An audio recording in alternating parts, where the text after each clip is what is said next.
We are live. Live. Yeah. Hey, everybody. This is John Leon Guerrero. This is the Break It Down Show. Joining me today as my co-host, frequent guest, this time co-host, the Wesinator, joining us from London. Yeah. There we Look go. at that. Buy swag. That's right. Buy swag, everybody. New T-shirts coming out. They're out. Oh, they're out. See, you know Yeah. better than I do. They are out. Buy them, everyone. And hopefully buy them for summer so you can go out there and flaunt your new shirt because you have a lot of stuff to do. Here comes Elliott Randall. Ooh. He's dropping in right about now. Indeed. Here we are. Elliott, how are you, sir? I'm very well, John. How are you? Terrific, terrific. We're going to start the show like this. If you would do me a favor and say, this is Elliott Randall, and you're watching the Break It Down show, and then I'm just going to give you a 30-second intro. Okay. So fire when ready. Hi, it's Elliott Randall, and you're watching the Break It Down show. Yes, you are. Elliott Randall's an American session guitarist now working in London. He's played Correct. on a jillion records. That's jillion with a J. Probably most notably that Rip Frest of a solo that starts and then bisects reeling in the years. We're going to talk about that a little bit and about that composition and the solo that provided the defining melody in the theme song from Fame by Irene Cara. And I picked that out for a specific reason. But he's played with the Doobies and Steely Dan with his childhood friend Skunk Baxter. Also played with the likes of Carly Simon and Peter Frampton. But along with his amazing work as a guitarist, he's been a musical consultant for Saturday Night Live, for a variety of companies. He's written jingles with electronic music companies, leaders like Korg, Akai, Roland, Yamaha. And he's managed somehow to remain an independent force throughout his career. He's joining us today from London, where he frequently works with the Wesinator, my co-host. And gents, thank you both for joining us. Elliott, thank you for playing Pleasure. tunes that entertain us and challenge us and have enhanced our minds and our ear holes. Well, thank you very much, and long may it continue. Terrific, terrific. Yeah. Hey, I brought up Fame because I find it interesting that you played on that song and that you also went to the New York High School for the Arts. High School of Music and Art, yeah. Or High School of Music and Art. Back in my day, there were two big music schools, the High School of Music and Art and the High School of Performing Arts. I see. And not long after I left, they became one, and they became the LaGuardia High School for the Performing Arts or something to that effect. Okay. So, But actually, Fame was the High School of Performing Arts on West 46th Street. so not the same school. Yeah, related. Pretty much, yeah. Yeah. I thought that was a full circle moment that you got to play on that song. Did the gravity of that weigh on you at all? Did that hit you at the time? Oh, absolutely. In fact, funny enough, were I to choose again in hindsight, it would have been the High School of Performing Arts that I attended, rather than music and art, because it was more focused on, career-oriented musicians and artists and dancers and singers of all ilks, whereas music and art was very classical. I see. I have a question for Wes because we have talked about your solo in Reelin' in the Years. Okay. So Wes, can you just describe for our listeners what the gear that was used on that solo? Because it sounds so different than so much else that was on the radio at the time. Well, I hope I get this right. Okay. On the spot. On the spot. I think it was at Village Recorder. Is that right, Elliott? Oh, what? At Village Recorder? At Village, that's correct. Yeah. And for some reason, there were no amps available at the time. Story, right? Yep. And Perfect. the only amp they could find was an Ampeg SVT bass rig. Right. With Which the- I've always hated. with the big 8x10 cab. Right. And as I know it, they just turned everything up to 11, put an AKG 414 in front of it, and he let rip. Exactly. No pedals, no nothing. Guitar, Wow. cable, amplifier. And it was I read somewhere that it was a Strat you played. Oh yes, yes. Yeah, which blew my mind because it sounded like a Les Paul to me. Well, a couple of years before, I had installed a Gibson humbucker into the neck position, right, which is the warmest of the positions. And that could very well be why a lot of people think it could have been a Les Paul. Okay. Don't you have Gibson big frets on your neck as well? Yes, Gibson bass fret, but I don't think you could hear them that well. All right. So here's one of the things that I really liked about Reeling in the Years was it opened with the solo, and the opening solo is different from the solo in the solo break, and definitely worth talking about both of them. But how come songs don't open with guitar solos anymore? Are there songs anymore? Wow, okay. I don't mean that disrespectfully. I really don't, because there's a lot of great stuff. It just doesn't tend to hit the airwaves, as it were. Yeah. There's tons of great stuff that gets overlooked. And record companies, if you will, they still exist, and they still pretty much control what gets out to the public. They have formulas. I have friends in Nashville who are complaining to me, I can't believe it, the record companies don't want to use such and such instrument in this year. And it doesn't really make that much sense to me, but it's the way it goes. Yeah. You've been bucking formulas your whole career, though. Hell yeah, absolutely. Would you say that's a calculated move, right? Well, I've always thought that if I'm going to play music, I should play what I want. All right. And barring 20 some odd years in the New York studios doing the jingle business, which wasn't always what I wanted to do, it helped pay for my artistic pursuits. Okay.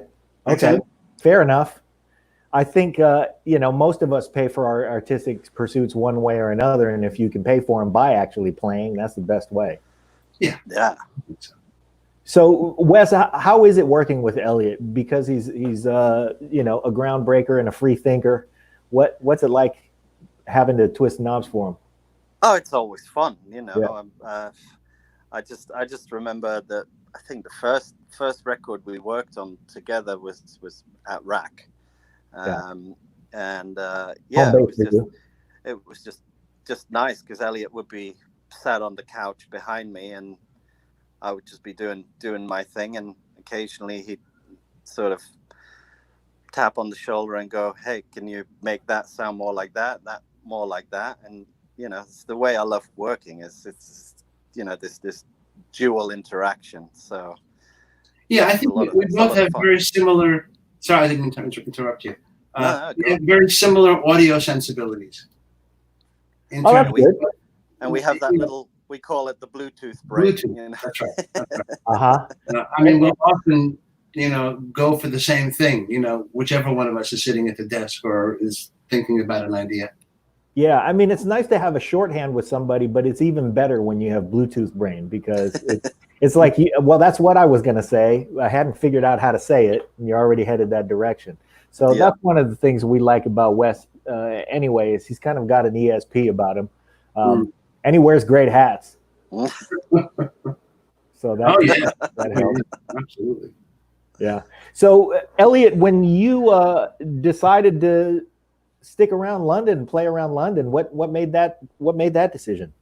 Well, this was about 1990, and all the studios in America were going down the toilet. Wow. Between MIDI and so many people putting together little home studios and agencies putting together home studios as well. Business studios. But it what was once a real vehicle for artistic expression kind of started to disappear. So luckily, my wife is English, and I was able to come over here and do work and do whatever I wanted to. Yeah, you get to stick around. Yeah, so I started, pursuing, at first, some studio work here in London. And it was nice because even being an older guy, you know, I was the new kid on the block, so to speak. Okay. So all sorts of really nice offers. But cool. at that time, you know, I mean, the same fate was befalling British studios. And a lot of the records that I was asked to make as a player didn't really kill me. They didn't, you know, they didn't get the spark going. And I don't say this to be offensive to any of the folks that I worked for, but digital was also in at that point, right? So people were getting used to their Pro Tools rigs, and, you know, I'd play the first 8 bars or something, and the producer would turn to me and say, great, that's it. That's all we need. We'll just copy and paste what you did into the rest of the song. And it would drive me up the wall, because part of what makes a song or a recording, or a song or a recording, special is that it grows. Right. And maybe some producers see a way of making it grow their own way, but it wasn't involving me. It wasn't asking for my creativity. Well, and as a performer, as a guitar player who grew up in a generation where performance meant something, you had a sensibility that said, here's what I'm going to do in the first phrase, and I'm holding something back so that when I get to the second, I have something to build on, and then I can really start ripping. And when you get told in the middle of your holding back phrase, that's enough, we're going to copy and paste that. Like, I didn't even really give you the goods. Exactly. I see you're a musician. Yeah. But you didn't shy away from the electronic revolution, though. You stayed current with it, it seems. I've always loved electronics. Back since, well, in the 60s, you know, when people were using wah-wah pedals and fuzz tones and stuff, I got right into it straight away. It's like, oh, it's an interesting extension. You know, any effect, if used properly and in the right context, can be great. It can also be terrible, but, you know, it depends on the person, on the player. So there's a whole set of sensibilities around that. In 1971, I was playing in the pit of the original Broadway production of Jesus Christ Superstar. And a friend of mine introduced me to a guy called Mike Matthews. Okay. Mike Matthews, it turns out, is the president of Electro Harmonics Corporation. And they make more effects than you could shake a stick at for the rest of your life. I mean, they're coming up with new ones every month. And Mike and I became friends. Good guy to know. He asked me to, you know, if I'd be interested in trying his stuff out. I said, yeah, of course, you know. And the original thing that he had was this little box called LPV1 Power Booster. LPV stands for Linear Power Booster. Yeah. And what it did was it added amplitude to the signal going into the amp. So you got a lot louder. And of course, the louder it got, the more distorted it got. So it wasn't quite a fuzz tone, but it wasn't what you call an overdrive pedal either. This had one switch on and off, and a little volume knobby. The same year I became friendly with the folks from Musitronics, who had the Mutron 3, which is that wonderful, that wah-wah-y kind of thing that Stevie Wonder uses on his clavinet. And some other really nice devices. And I wound up my first couple of years at NAMM. I want to just tell our listeners, listen to Higher Ground, and you'll hear that in the opening of Higher Ground. That's where you hear that. Yep. Back to NAMM.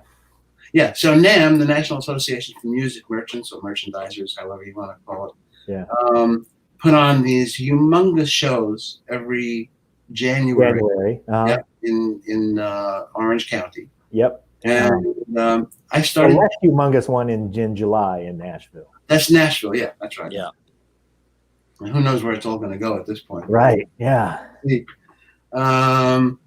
So the first year I demoed, I was a demo player for Musitronics, and the second year I was a demo player for Electro Harmonics.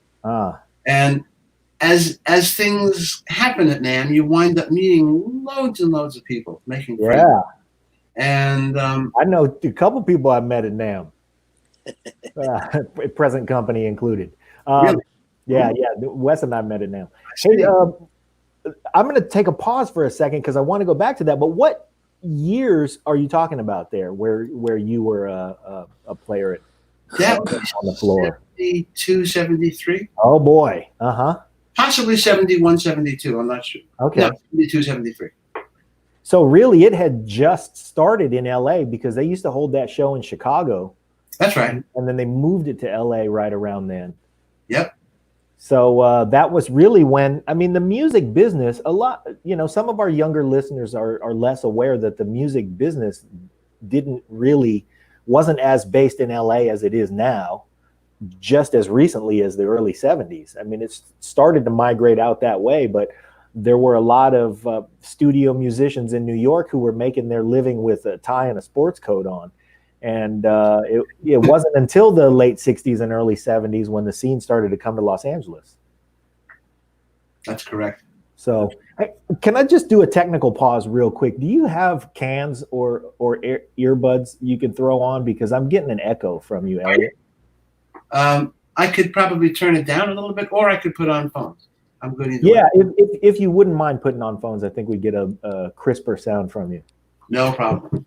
And then Elliott's going to go away for a second, and then Wes, let's talk about him. So while he's away, let's discuss. So when you're working with Elliott and he's reaching for a sound, he says that you have Bluetooth brain. You always kind of know what he's thinking, and you can stay a step ahead of him. But what are you doing intuitively to stay ahead of him? Because I know that that's as much a conscious effort as an unconscious effort. What are you thinking while you're busy engineering? What's making you the best engineer? Well, it's a lot of it is gut feeling, obviously, but I think because of the musical heritage that where Elliott comes from, happens to be within my. He's played on one or two tunes that are in your wheelhouse. Exactly. So you sort of immediately reach for a specific sound, whether it's on his guitar or on the drums or the bass that we're working on. It's sort of, you start thinking doobies, Eagles, that kind of vibe, and you kind of veer towards that land as a jumping off point. Look at the size of them cans. Good gracious. Look at them. Wow. Lots of sound, yeah. Oh, there we go. Yeah, that's a lot crisper. I appreciate you taking that break. While you were away, we discussed.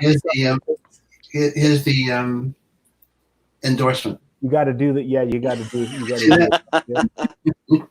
So while you were away, I try to switch screens there to make yours bigger, but it just makes mine bigger. We left off at you being a player endorser on the floor at NAMM in the early 70s. And then I just, for our listeners now and in the future, because we don't know the future of the NAMM show right now, because of all of this madness we're going through, it has always been an enormous thing where we all got together and we all saw some of our favorite players. And as we wandered around from, manufacturer's booth to booth, we would see players who played great stuff and get to meet them and see the gear that they were playing on and see the gear that they were launching in the coming year. And to have walked through the NAMM show and seen you on the floor, that had to be a treat for somebody in 71, 72. And you were just starting to say that you met a lot of people there at NAMM. Talk about that. And one other thing, last year at NAMM, we met Skunk Baxter. Okay. So that was a highlight for us. Getting back to you, who were you meeting and how was that affecting what you were playing and what you were headed into? Oh, gosh. Met the guys from 10cc. Oh, yeah. Kevin and Law. Uh-huh. I met guys like Tommy Tedesco. Yeah. Carole King, the whole Wrecking Crew contingent. Yeah. Gosh, too many to really recount. Sure. And, some of them actually were less known to the public at large. Right. Chicago had an incredible array of great studio musicians. Mm. Yeah. You won't have heard their names. You might have seen them on an album cover, for the most part, but they were incredible. Yeah. The same is true with people from. There's a whole swath of studios that goes throughout the Southeast. Mm-hmm. You know, you got the Muscle Shoals Muscle guys, Shoals, you yeah. got the Memphis guys, Mm-hmm. you got the guys from Jackson, Mississippi, Malaco. Oh yeah. Right? So you know, it was a very fertile breeding ground. Wow. Yeah, those years brought us some groundbreaking stuff, and especially since that period of time was really the peak of music that was coming away from New York. And I'm not talking about the generation of New York that was Bob Dylan. I'm talking about the generation of New York that included all the guys who played their sessions in sport coats. So really what rock and roll did for us was it introduced us a whole generation of players who were rockers, and you were among them. And so you got to hang out with them at that time. You know, I never met Tommy Tedesco before he passed, but I've been fortunate enough to become friends with Denny, his son. Yeah. And, you know, what a great legacy he left behind, and what a great job capturing that legacy Denny did. And it really is a nod to the whole generation. And, you know, I didn't see you in that picture, but I know that your contributions that to the generation that really pretty immediately followed them were really what we celebrate about the songs that you played on, because by then it was sort of became a little more, it was a lot more mainstream for, you know, studios to hire the players that were in New York and not in sport coats, and of course in LA. Of course. Yes. So you got the benefit from that. What other players were you listening to and looking for at NAMM? I'm curious about that. Gosh.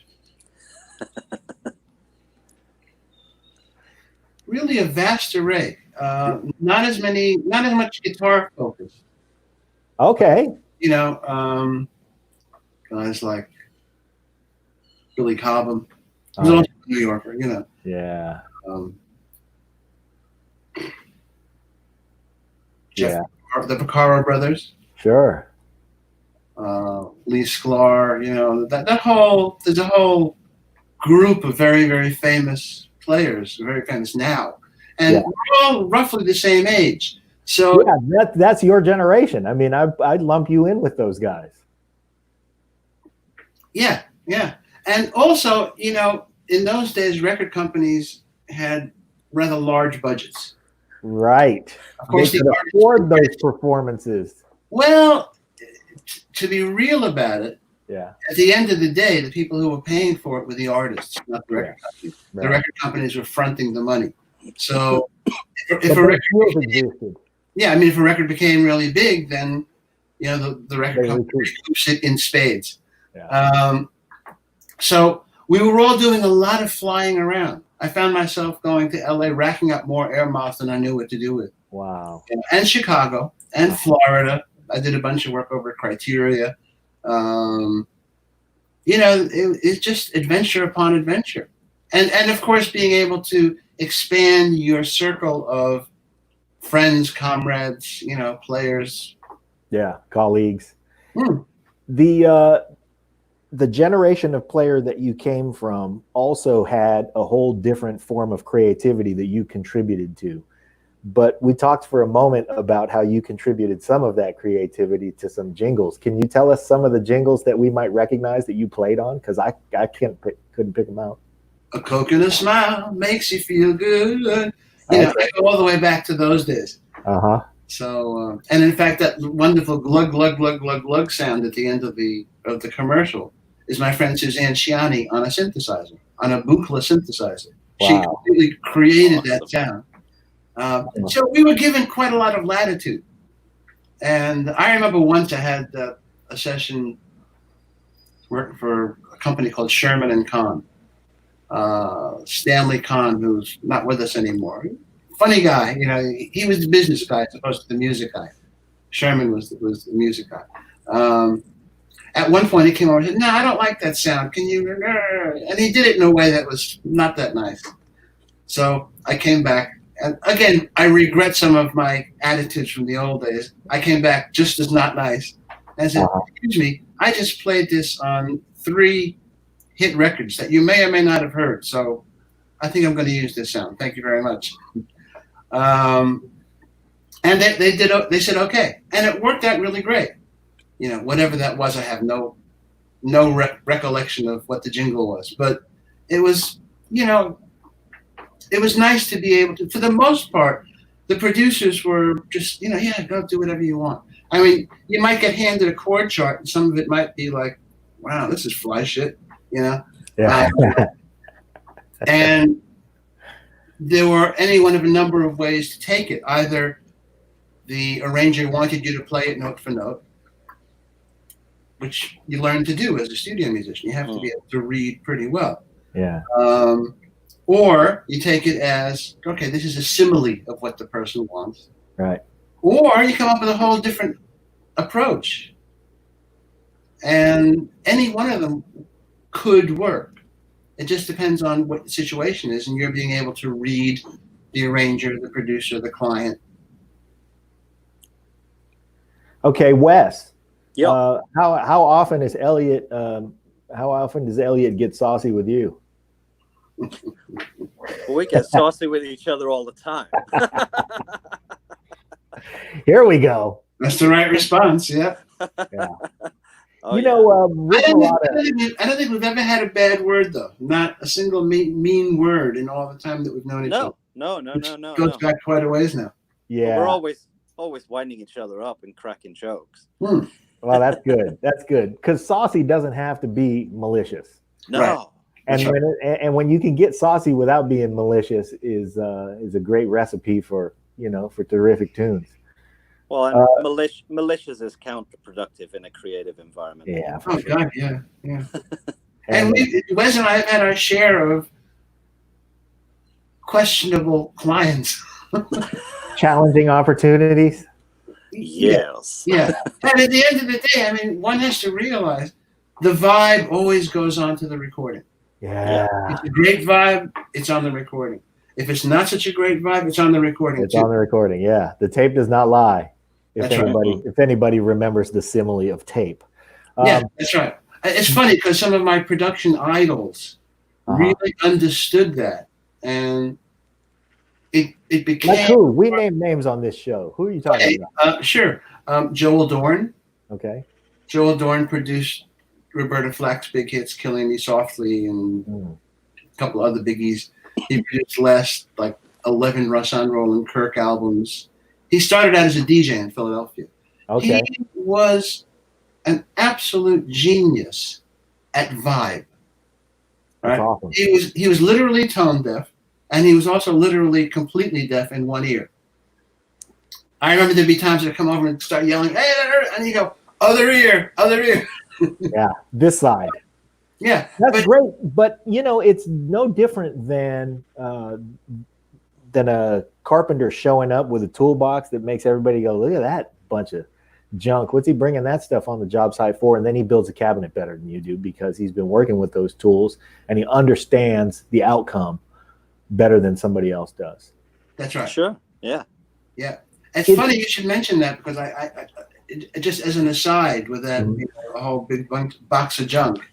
In New York, I used to walk around with an electric on one shoulder, an acoustic on the other shoulder, and a bag of electronics that would weigh me down. And I'd take the subway because it was quicker than a cab usually. Yeah. Built up my strength that way. Yeah. And when I got to LA, I lived in LA twice. The second time, 82 and 83. Good time to live in LA.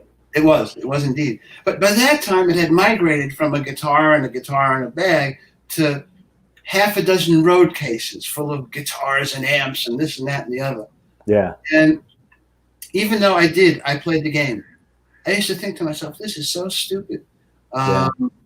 You want my Strat to sound like a Tele? You want my Gibson to sound like I could do that. You know, I mean, that's why you have a little graphic equalizer. You know, if you want to tell it, you just whack down all the lows, tweak up all the highs, bang, there you go. Yeah.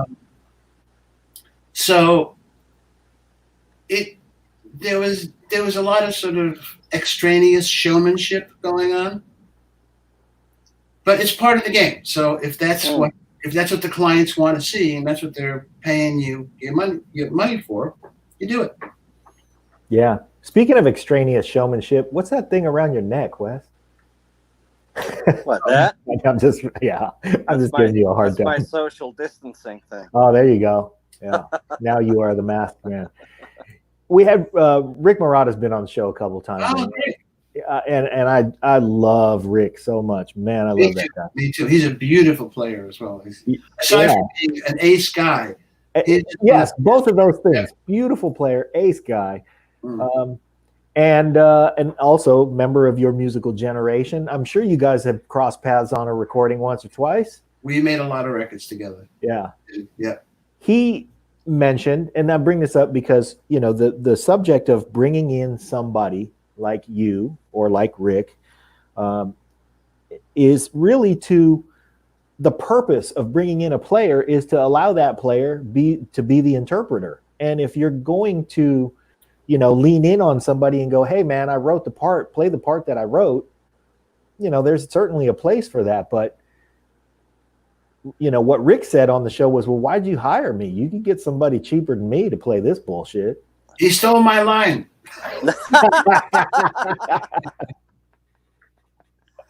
It's true. Okay. I mean, the feeling is true. It's like, well, you know, anybody can play. Anybody who reads can play this. Yeah. So, but, you know, it is, at the end of the day, aside from being a place to express your artistic bananasness, you're also doing it for the money. Okay. And if that's what somebody wants, that's what they get. You know? That's right. Everybody's got to make a living, and everybody's got a customer, right, Wes? And they're paying to put your name on the record. You know? Yeah. Well, there is that. Yeah. That too. Yep. And you know, that's not for nothing, because sometimes you get the right attention when somebody says, "Oh, look at this." You know, I yesterday just saw a post from a friend of mine, Mike Carpenter. I'd just like to shout out my friends on this show. Mike Carpenter, a great producer and keyboard player, and he was highlighting a recording that he had done. It was a remix of a J-Lo song that he did, and he brought up a name that I hadn't heard in 30 years, a guy named Mano Hayes. And I saw that name and I thought, man, I grew up in Vallejo, California, and while I was growing up, Mano Hayes was playing in churches, and that boy was bad. And then I didn't know whatever happened to him. So I was just relieved to know that he was still playing and still making records, and he was out there somewhere. So wherever you are out there, Mano, keep doing it. I hope you're doing great. Elliott, if you have a record budget now and you want to sort of divide up that money, knowing that you have modern technology, you got Wes behind the board, what do you think are important factors of music that you've made throughout the years that are getting left behind now, where you would put that budget? Oh, good question. Really good question. It has to do with being able to, for me, I like spontaneous combustion. I like putting however many players are going to make a rhythm section really cook, all in the same room, all at the same time. Yeah. We're all going to overdub. We're all going to play together. Yes. There's a need for an overdub later. Okay, we'll deal with it. But let's get the cooking going now. Yeah. The bass player might be, you know, playing do do do do do do do do, and the drummer says, "Hey man, why don't you take out the second one?" So it goes do do do do, and all of a sudden it's magic. If the bass player is by himself sitting in his own home studio, who's going to tell him? Who's going to give him advice? Yeah, playing exactly what's written. Yeah. And I found that, you know, working even with today's media, you know, you want to do a Zoom chat or a Skype chat or whatever, it's not the same thing. Yeah. Yeah. The client can say, oh, maybe you could do such and such. But, man, you want to be in the same room together.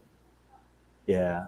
I know even now, if I have to record remotely, it's always really important for me to have Wes in the room with me, because there's somebody I can look in his eyes and he's either saying, "Oh, that sucked," or "Oh, I like that." You get instant feedback, Right. and that warmth that goes on. Again, it goes on to the recording. Yes, it does. It makes its way there. Yeah. So everybody being in the same room, you're not only giving each other feedback, but there's also that silent feedback of, I played that thing, and we pick it up subliminally as well. So we're not just consciously looking for feedback and hearing, hey, take out that second part, but sometimes you just try something because there's a guy there. And that becomes the reason to surround yourself with that bunch of guys. Who do you have that kind of chemistry with? What players are what players do you have the most fun with? Okay, so if I had to put together a band right now, the very first thought. Hang on, give him a notepad. Okay, this comes to my mind would be Steve Gadd and Tony Levin. Okay, come, you're just making this easy. But we all grew up together, so it's like our musical sensibilities, while our interests have certainly drifted into different areas, other than when we were just playing together. There's just a familiarity. You know that if you're gonna take a breath, that person's gonna breathe with you. Yeah. Okay. In New York, there's a drummer called Alan Schwartzberg. You may or may not know his name. He's been Google him. He's been on a million hit records. Okay. But he chose the life of living in the studio rather than, being out there on the road with lots of different performers. So that's terrific. But he's somebody that, it's like, I know that not only will the humor be there, but the sensibilities, the time. Paul Schaefer, we had a band we used to call ourselves the Cats. Right, and it was Alan Schwartzberg, Paul Schaefer, Will Lee, John Tropez, and myself. Fuck. It was a great band. It was a really, really good band, and it was another one of those combos where we could all read each other's minds before we even, hit the downbeat. We knew where we were going. I need to say these words on the show. We had Elliott Randall on the show, and he said the words, "I was in a band in New York with Paul Schaefer called the Cats." I don't think cooler words have ever been spoken on 750 episodes of this show. Oh, I love it. I love it. What the reason I mentioned that, actually, I was going to get I was going to praise Schwartzberg and say that Schaefer, who we used to call Schaeferachi, as you can imagine. Schaeferachi.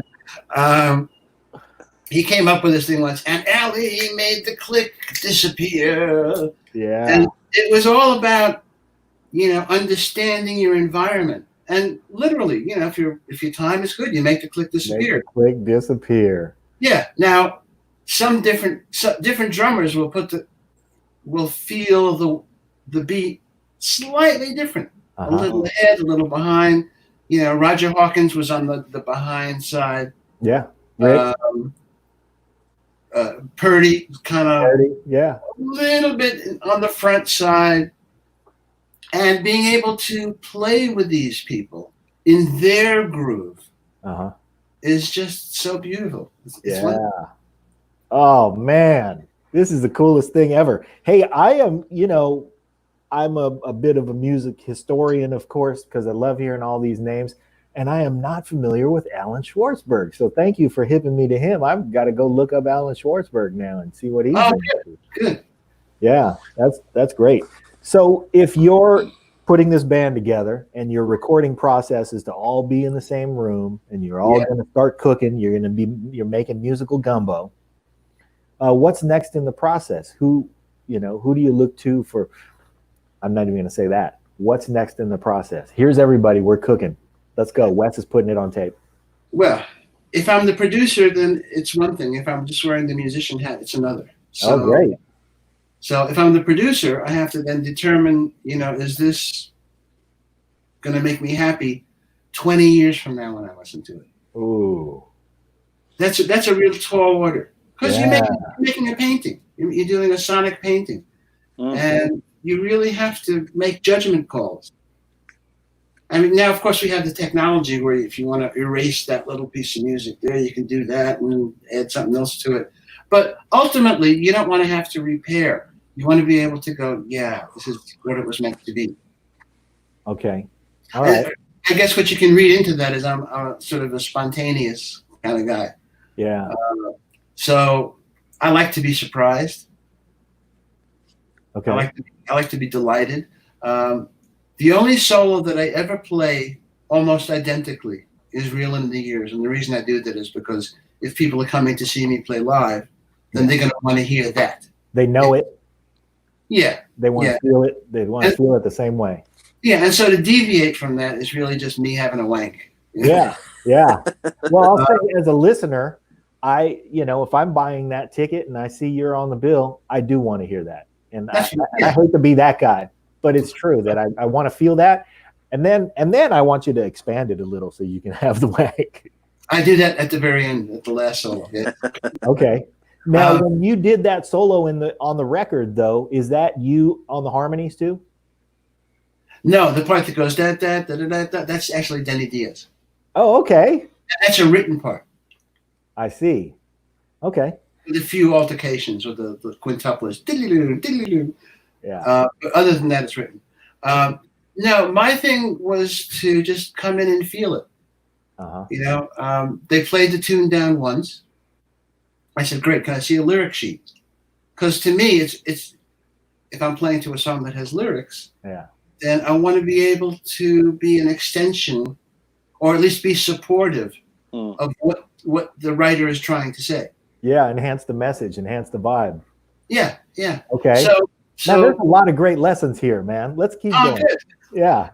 Yeah. So they played it and said, "Right, let's do it," But do it to them actually only meant run it down. Yeah. So I played it all. Why? Because they brought you in to be the expert and they were giving you the space to do that.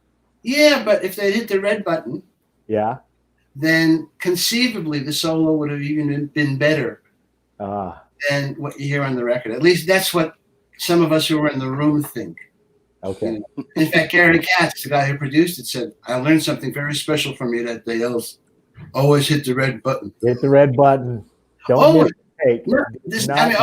In those days it was tape, but now it's just zeros and ones. You have nothing to lose. Nothing at all. If anything, there's too much. I mean, absolutely. Yeah, it's too much to sort through. Okay, now you mentioned, and I appreciate you dividing the tasks, because you mentioned if you're the producer, here's how you feel. But I'm going to be the producer for a second, and then I'm going to give Wes a crack at it. So if I'm the producer, and let's say I'm going to bring in an artist, and that artist is Lady Gaga. Okay. And she's got a lyric sheet for you, and she's got a tune that's, let's say kind of, she's got a message for the times, and there's a little bit of, a little solemn feel, a little, but she wants to be optimistic. And ultimately it's an optimistic song that's about a checkered past. And she gives you that lyric sheet. You kind of get that vibe from her.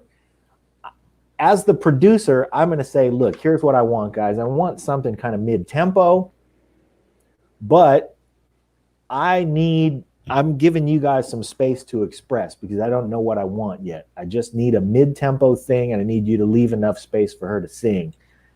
And I give you some basic chords. Where do you take it? And I'm going to ask you to lead the band. Okay. My first determination would have to be, given that it's Lady Gaga and that she's quite a character, where does she want to take this? What is she trying? I heard what you said she's trying to say, but is she trying to say it in a way that's startling, relax you and woo you into this place? So once I had that idea, I would be able to then express that to the rhythm section. Instead of me being a musical director, is what you describe it. Yeah. And I love to take chances, and I love to do really far out things. But having said that, is it my place in this Lady Gaga track to do that, or is it best for me to hold back and simply be supportive along with the rest of the rhythm section? Or I could say to you, look, I have some ideas, but why don't I just lay down the rhythm track first and then let me explore what I might do melodically on top of that. Okay. This is, ladies and gentlemen, this is why you get pros. This is where experience comes in. Wes, where do you want to take this recording? Where do I want to take it? A great sounding room. Yeah. I knew that was coming. I knew it. Okay. Yeah. Because they all want to play together. And if they're playing together, the room has to, the room is going to set off an energy as well. Not just emotionally, but sonically. So obviously, I can only approach this as, technically. So I'll have to figure out mic placement and musician placement as well. Make sure. Yeah, how do we see each other? You got to see each other. You got to vibe of each other. Everybody's got to be able to, have a wink or somebody see, he's up to something. I have to anticipate what's going on. So I think that's my job. And then the way I'd approach it is to capture it as clean, but also as raw as possible. Of course. There's two you different. You got Gad and Levin in the room with Elliott. Yeah, I mean, do you want to compress and EQ on the way in and stuff like that? I've always approached things of put a mic in front of it. If it sounds great, that's it. If it doesn't, quit playing around. Mic, move it, change the amp, whatever. Well, Elliott and I have changed the players as well. There's that. Yeah. Indeed. And then it's just up to me to just hit record and not get out of the way. Yeah. Terrific. Okay. Gary Katz you mentioned a DJ. And that was Joel Dorn. Oh, sorry, Joel Dorn. Joel Dorn was a DJ. This is why I think DJs make great producers, because when you have, and you said he was deaf in one ear and tone deaf practically, but what he could hear was feel. That's right. He also had an encyclopedic knowledge of jazz. I remember one time, I was still so young, I didn't even know the name. He said, Elliott, can you give me a little bit of Freddie Green? Huh? Yeah. It's like this. And it just sort of emulated what Freddie would have done backing up a big band. So, lessons galore. Yeah. No, being a DJ, that's being a good DJ, an enthusiastic DJ, and a DJ who pays attention, not just to the payola stubs that they give you. There were huge influences in really all of our growing up. In New York, we had a couple of progressive FM radio stations. Yeah. And I really grew to love the DJs, and eventually got to know them and love them even more, on a one-to-one basis. But they did it because they loved it. Back when you could have a relationship with a DJ, and not necessarily with the person, but with the personality, like you could trust a DJ to break a record for you and know that it was going to be something good. Yeah, we miss those days, man. Yes, we do. But the reason I bring that up is because of my own self-serving purpose. I was a DJ for 9 years. And what happens when you're a DJ? And I wasn't a radio DJ, although I did have a radio show, and that's how I met Pete. But before that, I was a DJ, just a live mobile DJ. And when you have the pressure on you of playing the right song, I know a lot of musicians think, oh, that dude's just a DJ, he's up there spinning CDs. But what happens when you're in a room with a few hundred people and they know you have 10,000 songs, you have to play the perfect song right then. That's right. Every moment. So what that pressure does for you is it starts to give you a temperature for certain things. And that this plays right into somebody who can hear, feel, and be tone deaf. Because when you have that pressure. I mean, Dr. Dre, perfect example. Mm. You know, was the most successful producer in the last 20 years. And the reason why was because he spent years and years in clubs where if he was playing the wrong song, that club might get shot up. That's something pressure. Yeah. You Yeah. start to understand the temperature of people and your sonic responsibility. So I tip my hat to DJ producers. But You know, I don't mean to interrupt you. It's a very similar vibe to when you're on stage, because oftentimes you write your set list out. Yeah. But depending on who you are and how complex the show is with lighting, sound, and all that, yeah, I just might feel like, you know what, that tune, I'll do that later on. Yeah, Again, it's gauging the temperature of the audience. Sure. You know, what's going to make them walk away from that evening going, man, that was the best time I've had forever. You know, there's a real thing about wanting to please your audience. Yes. Have you found yourself in a position frequently where you were on stage and you knew the vibe wasn't right, but whoever was at the helm didn't pick up on the vibe being wrong? Sure. Yeah. Sure. What do you do in that situation? Well, there are all different variations of it. Yeah. If I'm not at the helm, I will simply do my very, very best to help them move the show along. If it's somebody that I actually feel comfortable enough with, yeah, I might even suggest, whisper in their ear or something, why don't you try such and such a tune next? You know, yeah. just coming from, my experience as a player on stage all my life. But the thing is to always be as professional as you can. It's always to be as giving to the audience. When I used to play with the Doobie Brothers, the thing that made them most remarkable, and we're talking about from maybe 1975 through 81, basically the Michael McDonald years. This band used to play, we used to give 150%, whatever the show was. Not 100%, not 125, 100. We would just do everything we could to make that audience love it. And when you do that, the audience gives it back to you double fold. Right.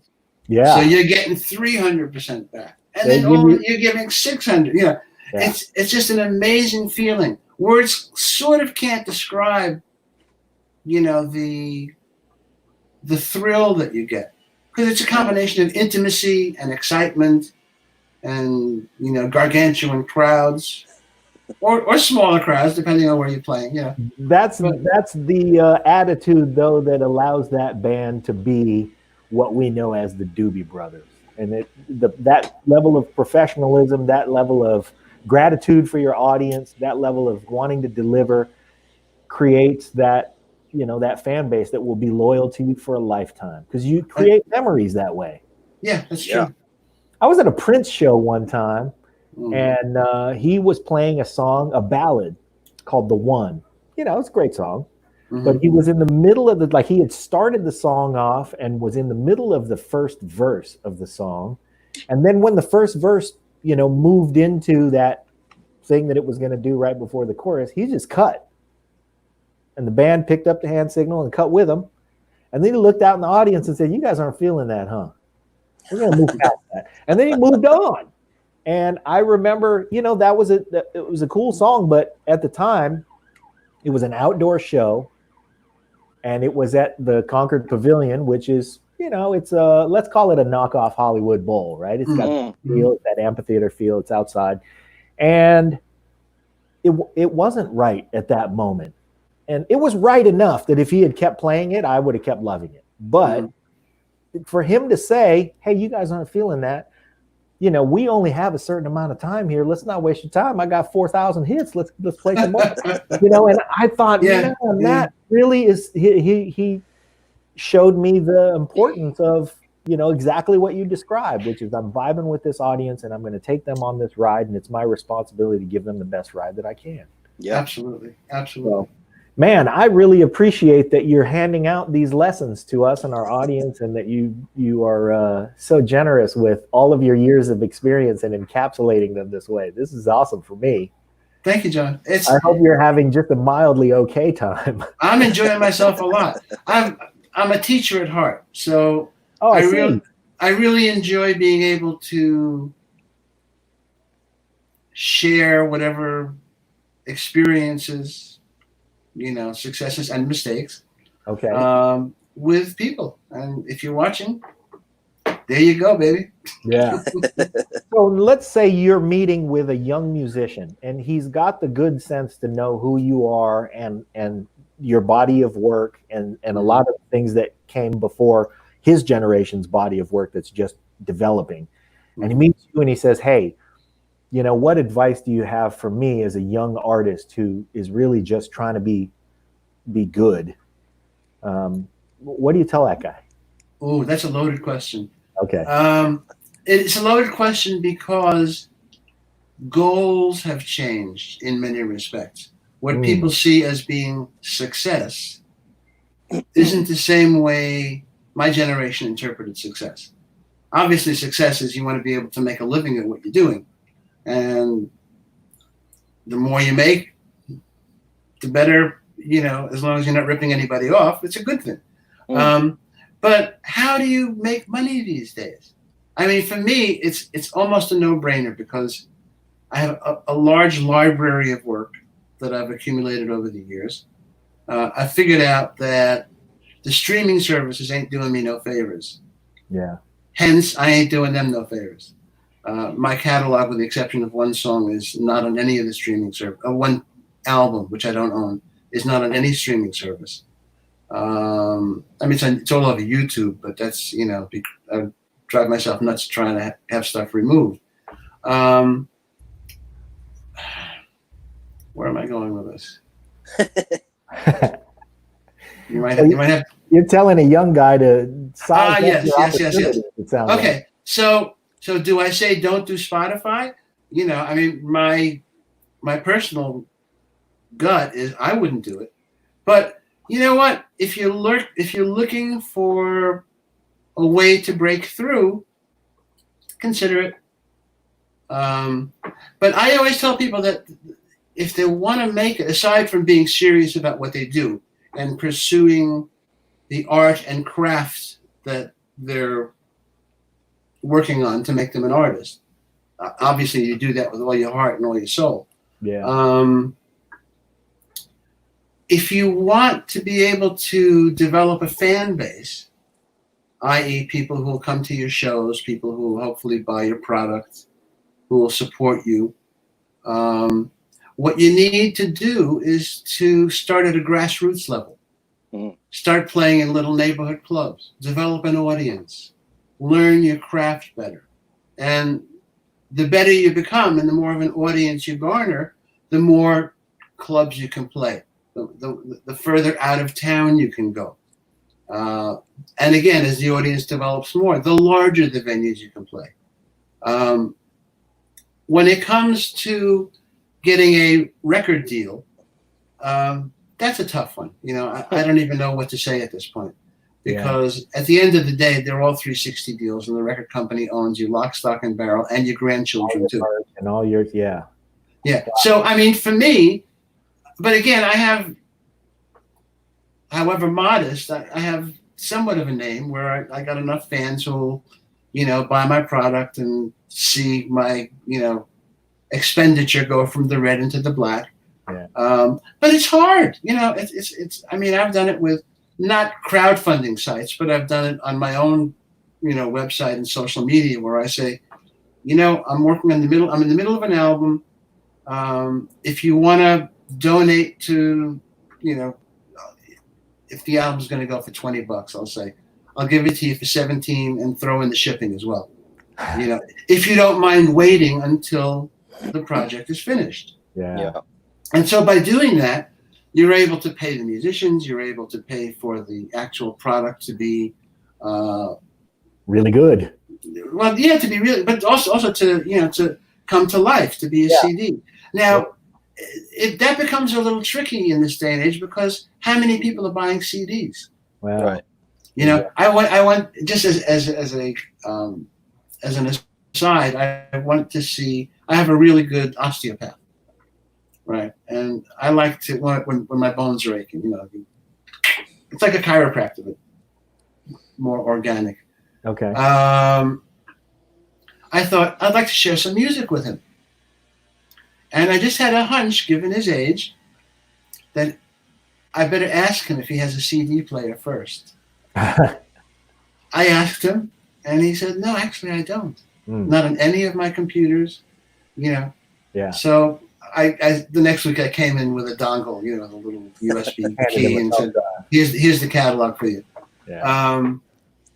But the world's going in crazy places. It is going in crazy places. I will say that there are still audio files out there, but they're seeming to become few and far between, and that path is narrowing, which is terrible when you know a guy like Wes who can make things sound really, really good, and then everybody just wants it to be compressed onto an MP3 that they can stick on a thumb drive. Sure. Yeah, but for that MP3 to work, it has to sound good to begin with. That's true. That's true. Yeah. That's a great point. Hey, we've had you for an hour, and this has been a great hour for me. I have been fortunate to meet a bunch of my musical heroes, but today has been a very special highlight, man. Thank you so much. Bless you, John. Thank you very much. Well, let's do it again. There's a lot more I could tell. Ask. That's terrific. I will take you up on it. We'll do it again. I'll send you an email. We'll stay in touch, and we'll do it really soon. I want to really quickly shoot a message out on this episode with Elliott Randall and Wes Maebe to my Uncle Jesse DeTorres, who chimed in with a comment. Because he's an amazing singer and has been a musical inspiration for me for all of my life. Just a cool set of pipes. So there you go, Uncle Jesse. And also want to just say, hey, if you guys want to know more about Elliott Randall and follow him and figure out a little more of that wisdom that exists in his body of work, you can go to elliott-randall.com. That's Elliott, 2 L's and 2 T's, -Randall with 2 L's. Well, thank you. Check out the website, stay in touch. And this has been a wonderful hour for me. Thank you, guys. Pleasure. Thank you. A real pleasure. Elliott, thank you so much. Great, John. A real pleasure. I'll see you soon. Everybody, this is Elliott Randall. Thanks for joining us. Later. Peace.